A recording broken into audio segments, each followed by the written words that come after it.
What's going on, y'all? KM Best here with a 69 next to me and slightly more ridiculous hair than normal to distract you from the fact that we are once again going to be talking about everyone's least favorite green guy in Marvel Snap, or maybe second least favorite at this point, Loki. So why Loki specifically? Well, the real question is why now? Loki actually had a pretty poor matchup into Sera thanks to Mobius and Mobius taking prominence in the Sera deck. Now, once Sera started to get forced out of the metagame by Hela, that created another opening for Loki, and the recent rise in Thanos thanks to the release of Corvus Glaive. Oh my god. I mean, come on, how could you not mess those names up? I meant Cull Obsidian, but be real. Who amongst us has not messed that up? Leave it in the comments below. For real though, the release of Cull Obsidian has really boosted Thanos significantly, and I think that is one of the major reasons why Loki has become a big part of the metagame again. But the other one, of course, is it plays like Sera, but it does not rely on the tech the same way Sera does, meaning it has a much more reasonable matchup into Hela. It also tends to be, in my opinion, plausibly good enough in all the other matchups Sera was slightly better in. Like, Sera, for me, farmed Destroy. Loki's still very favored into Destroy. Just an example there. And I think that the main issue people have when playing this deck is what I'm going to focus on in this video, which is it's actually not a Loki deck a lot of the time. When you look at this deck, you're like, okay, I'm going to be Lokiing people. And yeah, you are sometimes. There are certain situations in certain matchups where you should be playing for the all-out Loki. I'll go through a couple of them just to be brief. For example, against Thanos, playing for that Loki is usually a great idea. Not always, but most of the time, you're going to be Lokiing for a bunch of value against a Thanos deck. You can get things like their Scar, which you get to discount even more. That's pretty damn good. Against decks like, for example, Living Tribunal or Mr. Negative, it's just not really what you're interested in doing. Against a deck like Destroy, you often go for a Loki unless you can set up a guaranteed Goliath win, because Lokiing into cards like Death and Null is extremely powerful. But again, it's a lot more like 50-50 on whether or not you want a Loki in a given matchup, depending on how that matchup actually plays out. To me, this is what separates the good Loki players from the great ones, and knowing when you actually need to be a Loki deck and when you just need to be a Devil Dinosaur, Iron Lad, Goliath deck. That's actually a really big deal, and it is quite important to understand. It is sort of the kind of thing that only comes with practice, but I hope talking about those matchups has made you a little bit more understanding of exactly why this isn't as much of a Loki deck all the time as it seems. That said, in the matchups where you are Lokiing, he remains probably the best card in the game. When you play against Thanos, there is absolutely nothing I would rather be doing than playing Loki. Just absolutely nothing. And as I consider Thanos to be pretty much the best deck in the game, Loki, as a legitimate counterplay to that, is mostly why this deck is back in the metagame. If you're looking for something that is not embarrassing into what I would reasonably describe as the best deck in the game, a Loki deck is going to do it. And that is the main reason why he's back. Quinjet is useful, obviously, just as a generically powerful card, but a lot of the actual utility I've found that Quinjet gives you is with Agent Coulson rather than with Loki. And I know there's going to be some games where you're going to be like, oh, I need to play this Zabu on 2, but you have a Quinjet and you're going into a Coulson Loki thing. And in those situations, I've actually started defaulting to Quinjet over Zabu. I understand it feels awkward, right? It feels bad to not use all your energy on turn 2, but you need to understand that playing this deck comes with a very high level of needing to make contextually right plays over abstractly right plays. And so I just wanted to give you a little bit of a tip there. It's yeah, sometimes you actually are going to want to play this early, especially when you're going to fill your hand up. You want to actually make sure you can Coulson into the 5-drop on 4 some of the time. There are going to be games where that actually matters more than playing a Zabu on 2. You have to be thinking far enough ahead to make choices like that. Snowguard is undeniably phenomenal. There's really not much you can say about her other than being undeniably phenomenal. I know people don't necessarily want to pick her up in order to play this list. I do think that this is a list that kind of operates on the margins where if you miss one card in it, the deck does get a little bit worse, pretty noticeably. But that said, I think Snowguard is weirdly one of the more replaceable cards in the list. if only because I keep running into these situations where I block off my own draws, and this can be useful if, for example, you want to make sure you keep your Loki in hand, but you don't want to draw your Shang-Chi, things like that. But like, there's definitely worlds where like, if you play this card and then you don't play a 2-drop and then you play Agent Coulson, you're not drawing a card. And in the matchups where Loki does matter, he's the only thing that matters. And that kind of bricking your hand is something you cannot afford. Difficult card to play, totally understandable if you replace it with something like Maria Hill. Much easier to play, much more like, oh, I know what I'm doing here. You don't really have to run that risk, but has lower upside than Snowguard. Zabu's pretty much just the best card in the game, and you are playing 4/4-drops and a card that generates 4-drops. There's no real reason why you would ever not run this. Lets you play Iron Lad on 3, lets you do Snowguard Loki on 4, lets you play Miss Marvel Shang-Chi on the final turn of the game. I mean, like, what are we talking about here? This is an amazing, amazing, amazing card. Obviously, you're playing it. Jeff's a legitimate flex slot. Like, I personally think that Jeff and Mirage are the two real competitors for this slot. But like I said, I was running into these weird situations where I would either have, like, no card generators in hand or only card generators in hand. And it's just like, I kind of just wanted to play a Jeff that's just a good card. If you want to play Mirage over it, I think that's fine. You want to play Sentinel over it, I think that's fine. But Sentinel does lose some value in a world where you're, consistently playing Miss Marvels. Like, there's some things you have to consider, and Jeff sort of makes your Miss Marvel plan easier. He gives you some random free wins. It's a good card with Eliath. Like, that's really all that's going into Jeff here. He's just pretty good. You could absolutely replace him with something with more synergy like Mirage or Sentinel if you were willing to be careful. I will say that Sentinel with a Quinjet is actually just like quite solid in terms of like just mid-range advantage accruing, but the Miss Marvel thing does put a little bit of a damper on how much you can accrue value with that. Plus your general restricted nature of board slots. It's not as good as it reads, basically, which is why I've ended up on Jeff. Mirage, totally fine. Sentinel would be third. This guy is a damn all-star. Like, Quinjet Coulson is honestly one of your best points plans in the game. Like, there are a lot of really good 4s and 5s. Doing stuff like, playing an Abomination for 4 on turn 4 is actually just like, oh, that's quite solid, because you have a lot of cards in the deck when you're not Lokiing that you are very interested in deploying as late as possible. These are cards like, Miss Marvel, you don't want her to get Enchantress or Rogued. Shang-Chi, for obvious reasons. Eliath, things like that. Like, these are cards that you don't necessarily want to be playing, but if they're in your hand, you have to think, can I win the game with these, or do I need to win the game with Loki? And Coulson sort of bridges both. Obviously, he's great with Loki, filling up your hand, and he provides you a plausible mechanism of putting points on the board to set up for your other cards that are really good finishers. Gladiator remains a 3/8, and since we are a deck that is interested in getting priority, playing big guys, and then playing Eliath, yeah, this is a really good card. Yes, this is a very bad meta for him. I would be more open to you swapping him out for stuff right now than probably ever.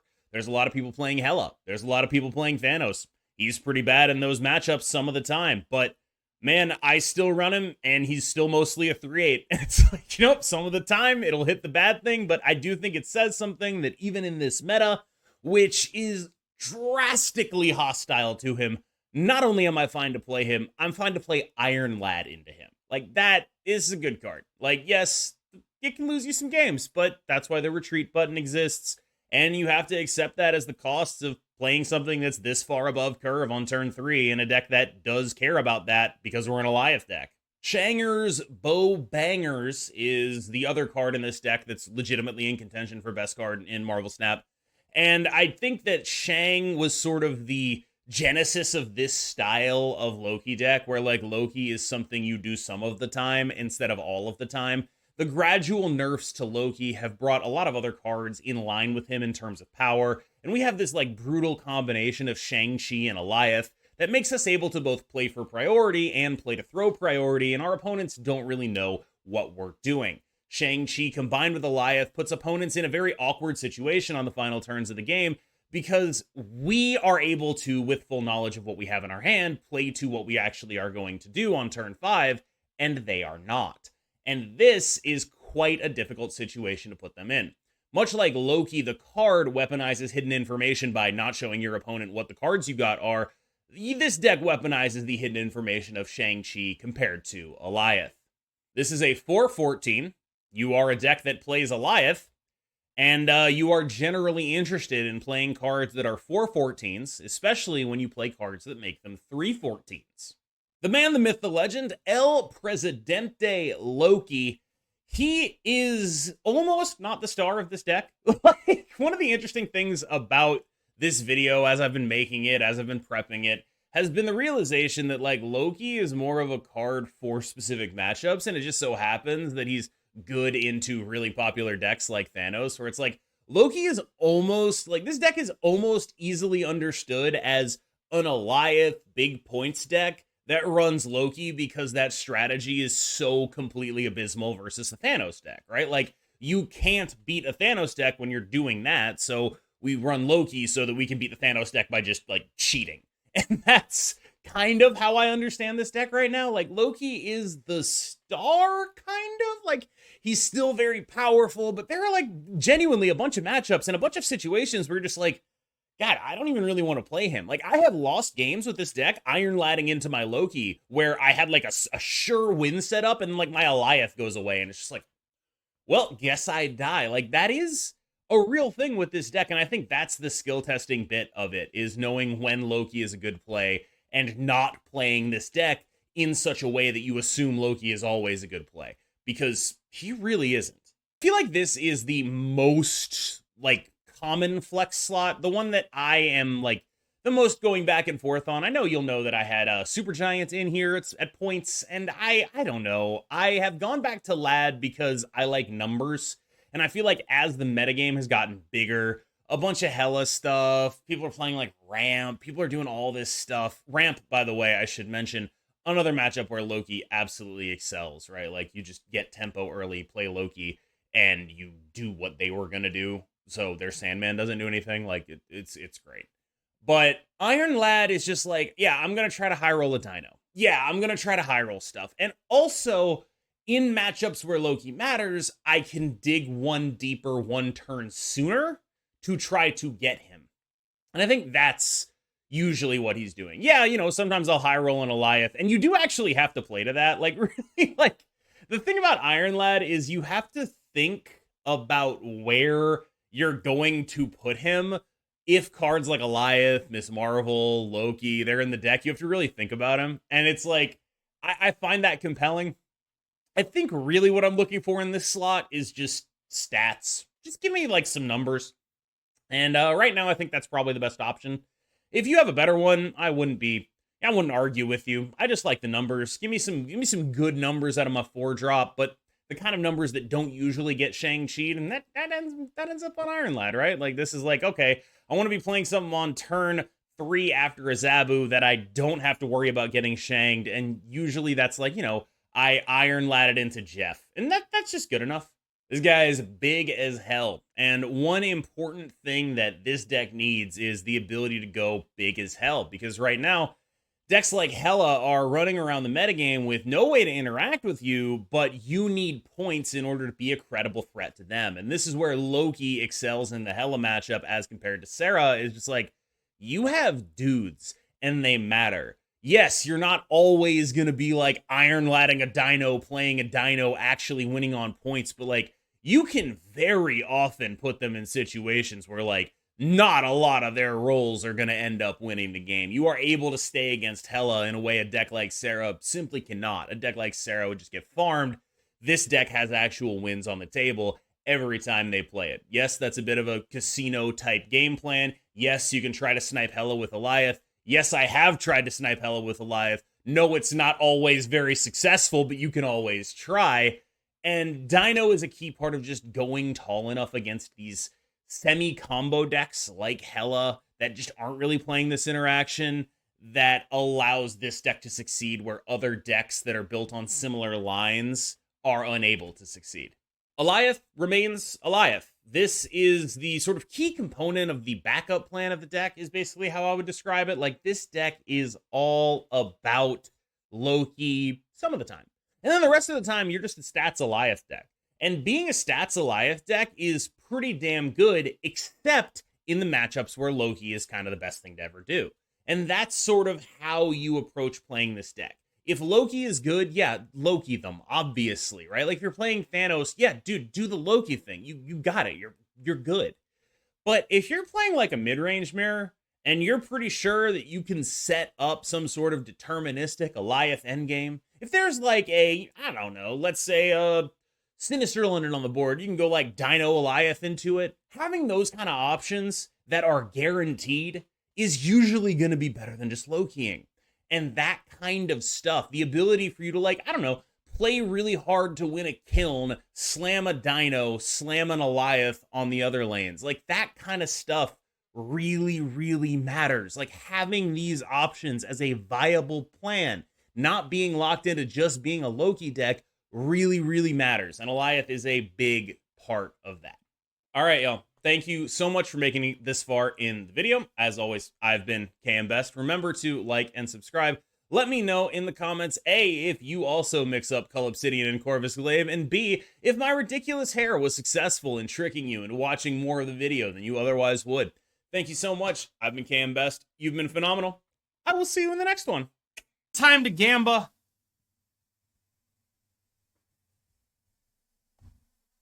Is that what we're about to do?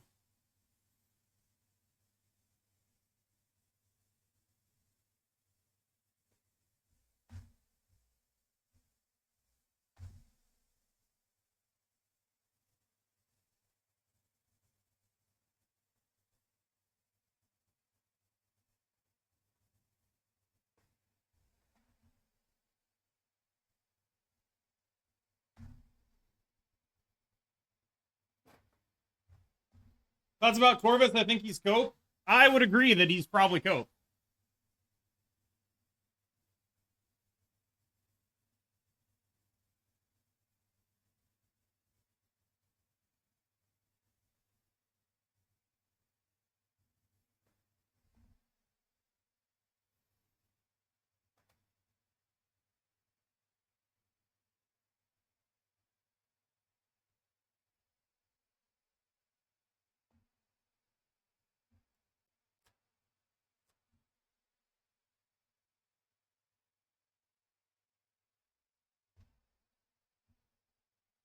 This is actually so scary.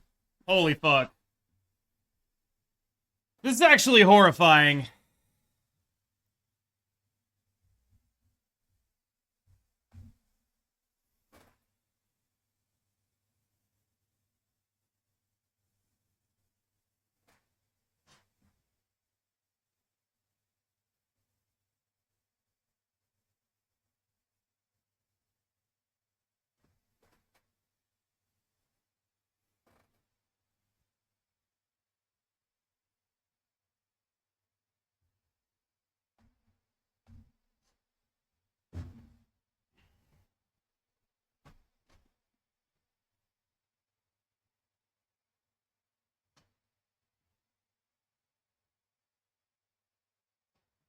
Go left, please. Okay.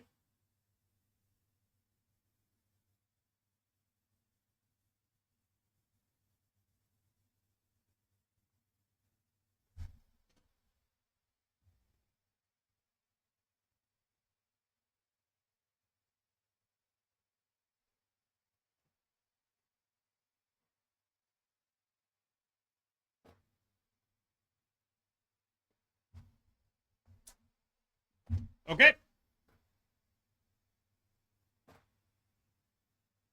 No, I died to Hela. No, I lose the 50-50. Wait, I win anyway. Holy shit. Yeah, it was kind of a 50-50 on like them playing Hela there. And then I just won the one, and then I just turns out I won anyway. Because Gladiator pulled too much shit out of their deck. Shit like that. You end up in a weirder situation. I personally call her Sugar. I think calling her Sugar is the move. Is Mirage too much straw? Is that why you're running Jeff? No, I don't think that's too much straw at all, actually. I think I'd be totally fine if you wanted to run Mirage. I'd be cool with that.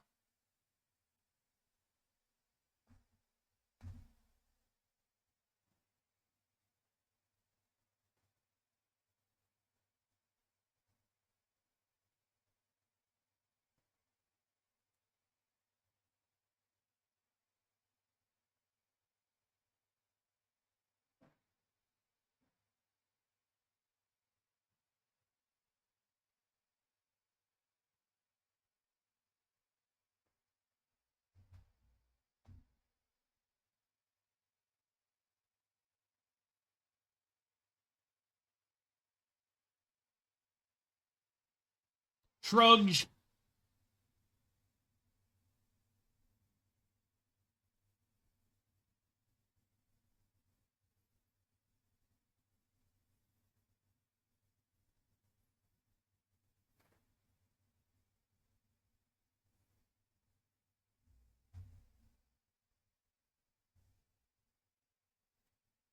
Boy, I don't know what the fuck that means.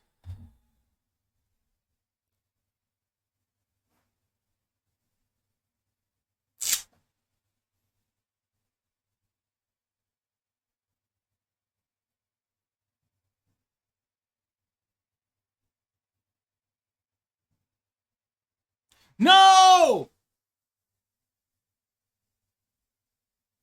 Okay, that's good.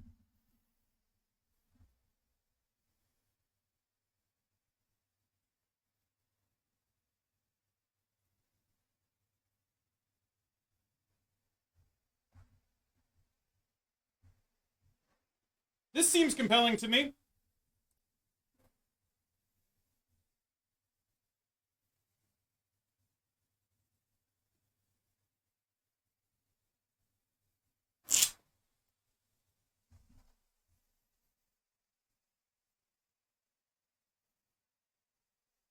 That's their vision? Me too, dude.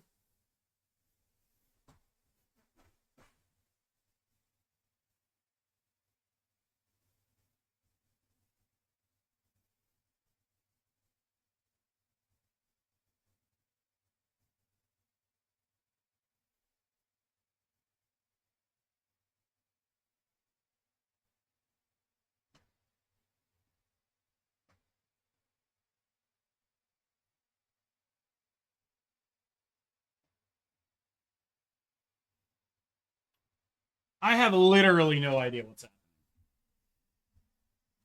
So it's like...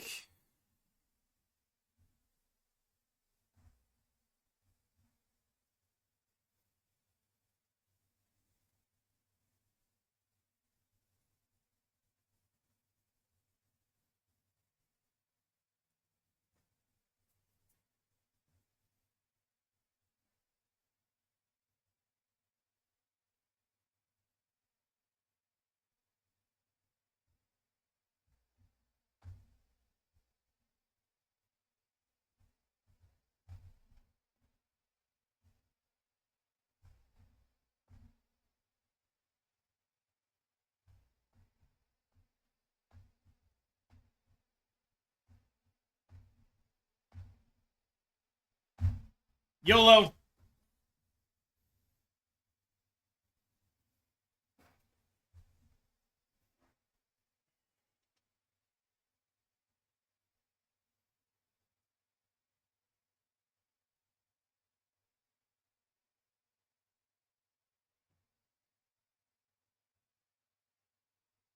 No! Witness!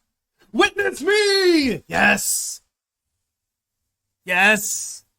Yes! Yes!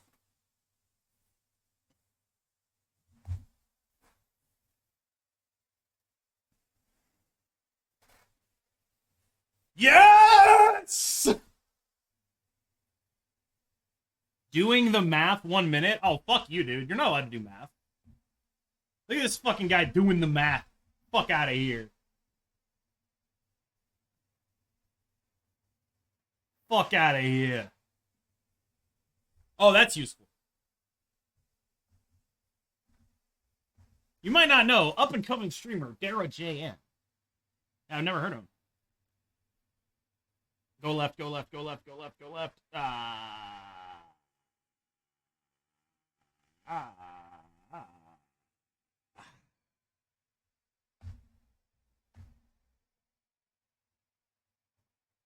That's my line. What's your line? Up-and-coming streamer, Cam, best MS. Oh, well, fuck you. I net deck you. I'm allowed to net deck you. All right? Relax.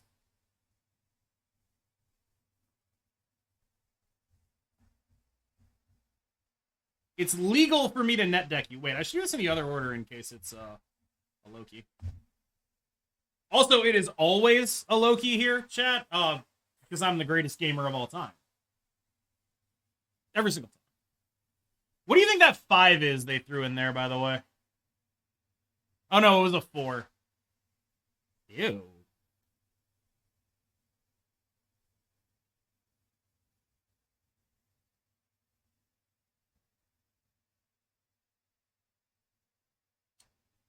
That is an extremely playable death.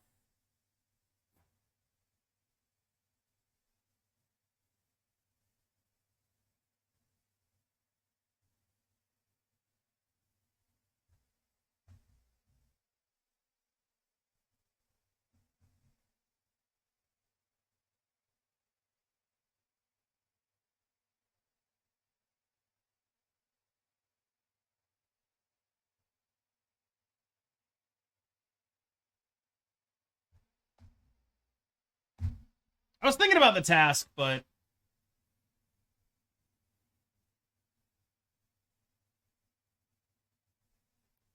this way I lose prio, right?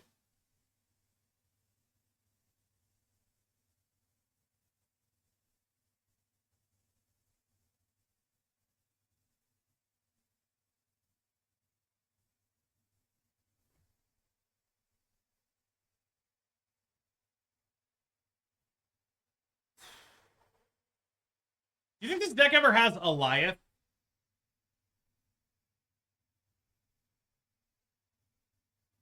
Do you think they ever have an Eliath in there?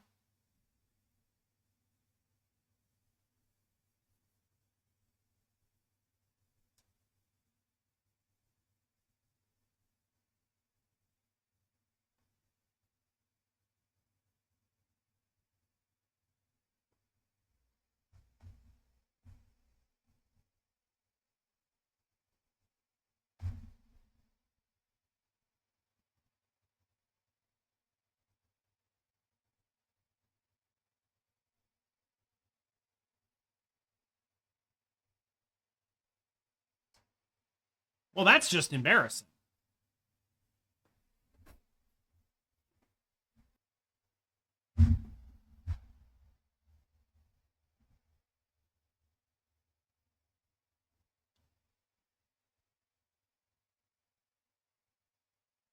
Yeah, there's a lot of kind of weird plays that come up against that guy a lot. It happens.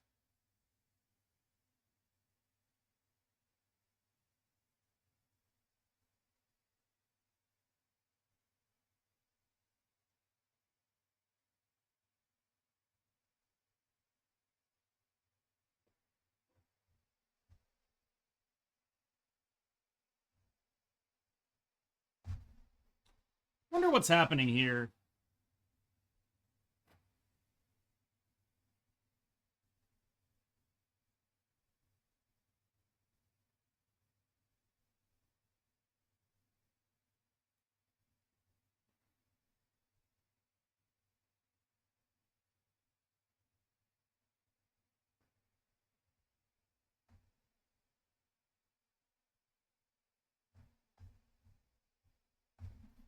I like stacking Asteroid M if I can here.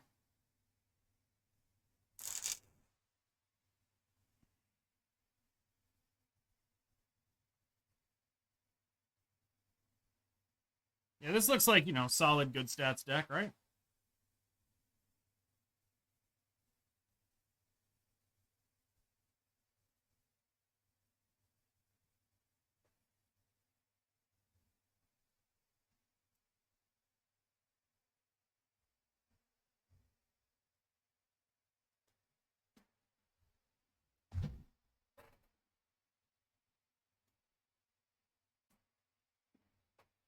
Extremely cheap Scar is pretty compelling.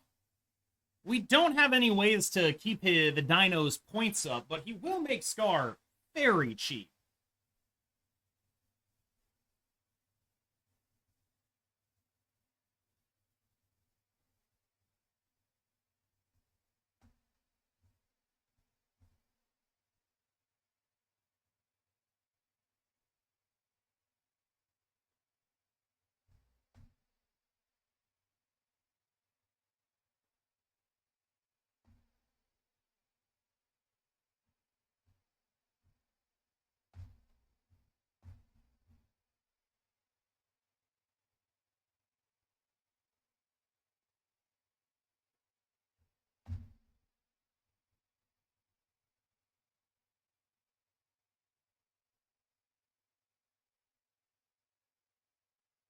Echo for their Miss Marvel. Oh, should I have done that? Maybe.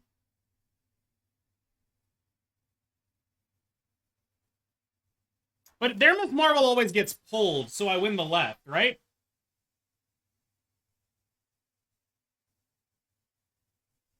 Yeah, got him. The reason we snapped that, the reason I felt confident Boomer snapping that, was they would think my Boomer snap is the Jeff, right? Put it that way. And it's come up a lot before.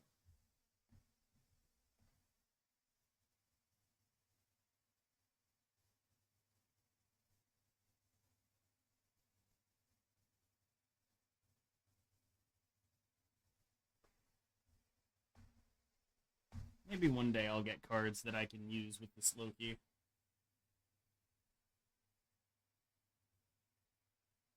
Is this someone that changed their name? That's a good question, actually.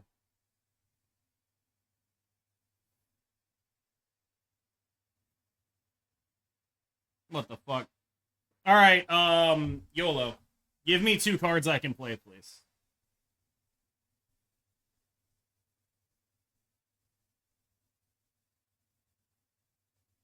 Ha!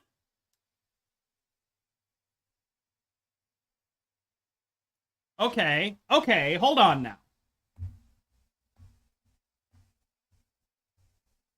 That's a lot of cards, actually.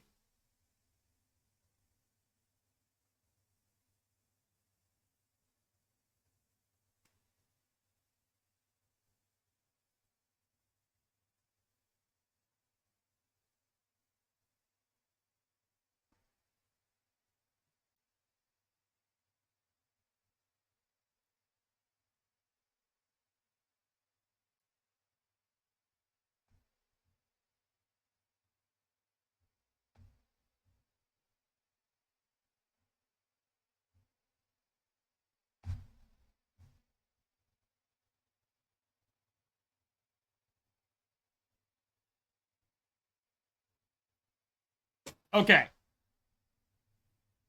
Okay.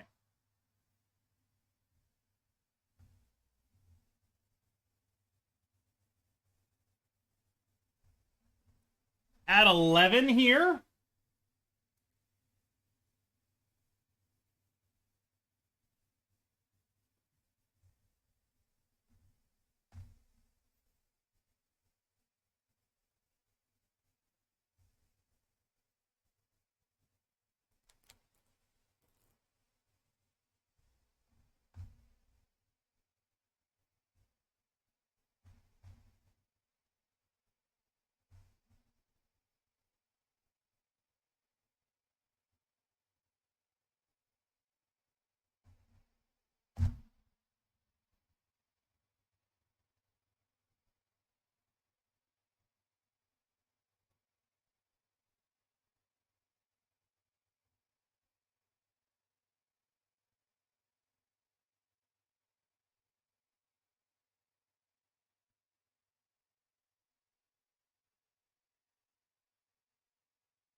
All right, I'm not going to lie. I forgot that that would not double it. That interaction fucks me up a little bit, actually.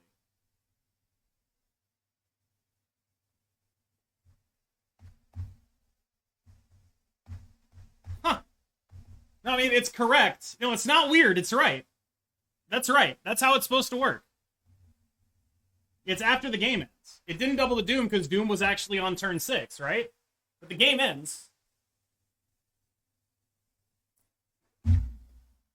No, it did save the game. I just didn't expect to...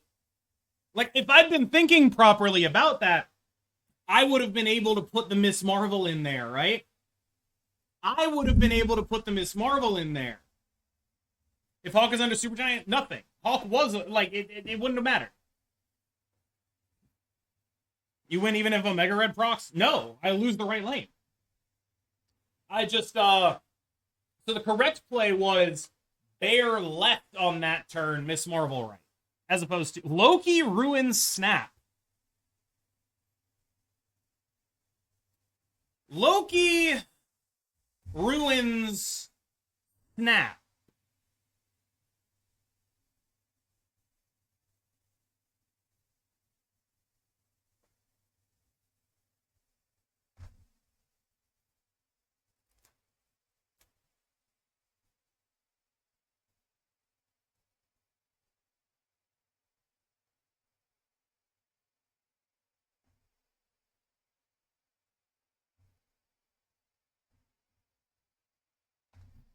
I'll play a random Darkhawk dude, sure.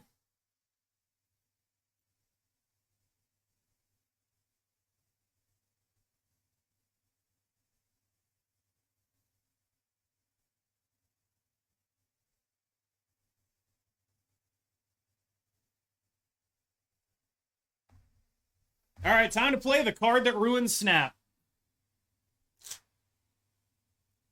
It's the card that ruins Snap, baby. Let's ruin some Snap.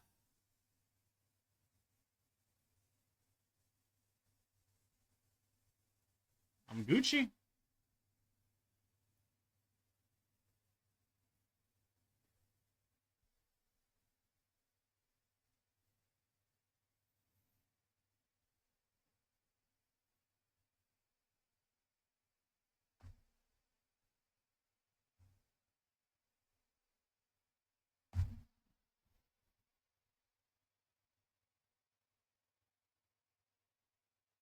Oh, God. Okay. Okay. That's obviously the worst shit ever. I'm gonna get Hela on. It's Odin Electro Infinite. I'm fucked. I feel like I'm just fucked here, I think. Can I Magento my way out of this? I may have died. Let's YOLO Magento and just see what happens.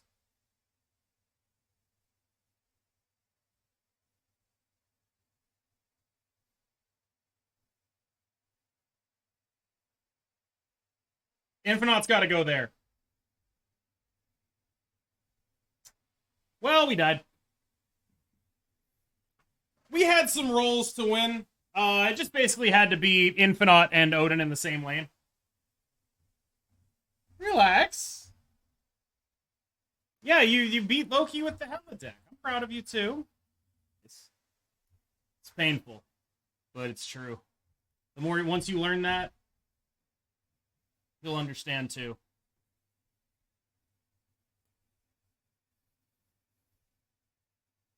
My strange addiction, nothing some of the plebs into an emoting frenzy, like beating a game like I noticed. I just popped it in this first thing I heard. Hey.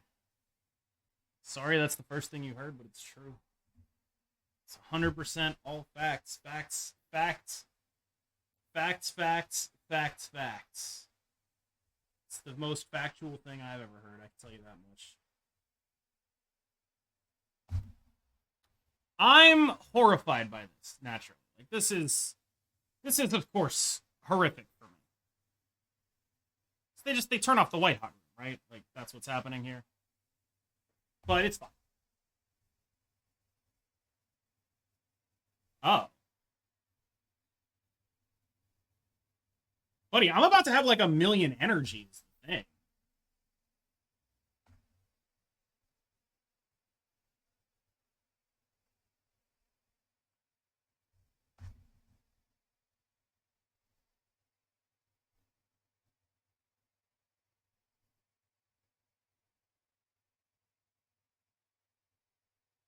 I'm with you. You're cooking.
I win the tiebreaker, baby. Tiebreaker dub. Love that. They even predicted the Goliath. I feel like they predicted my exact play. And yet.